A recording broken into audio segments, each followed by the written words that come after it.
শ্রীকৃষ্ণ কি বলেছিলেন? কৃষ্ণ হরে শ্রীকৃষ্ণের উপদেশে বলেছিলেন, শ্রীকৃষ্ণ পরমহংসদেব বলেছিলেন, শ্রীকৃষ্ণ পরমহংসদেব বলেছেন, কি বলেছিলেন?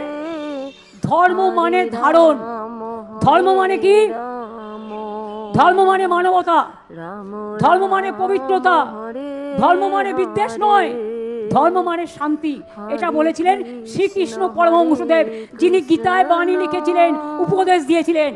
শ্রীকৃষ্ণ পরমহংসদেব, যিনি গীতায় বাণী লিখেছিলেন, উপদেশ দিয়েছিলেন।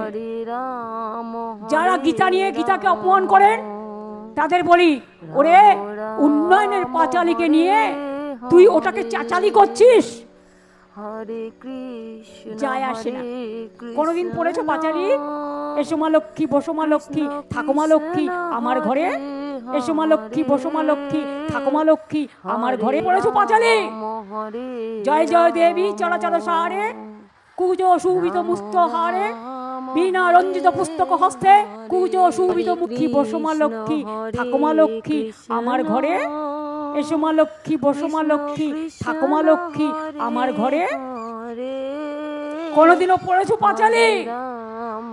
জয় জয় দেবী চরাচর সারে, কুজো শোভিত মুক্ত হারে, বিনা রঞ্জিত পুস্তক হস্তে, কুজো শোভিত মুক্ত হারে, বিনা রঞ্জিত পুস্তক হস্তে, কুজো শোভিত মুক্ত হারে, বিনা রঞ্জিত পুস্তক হস্তে, ভগবতী ভারতী দেবী নমস্তে।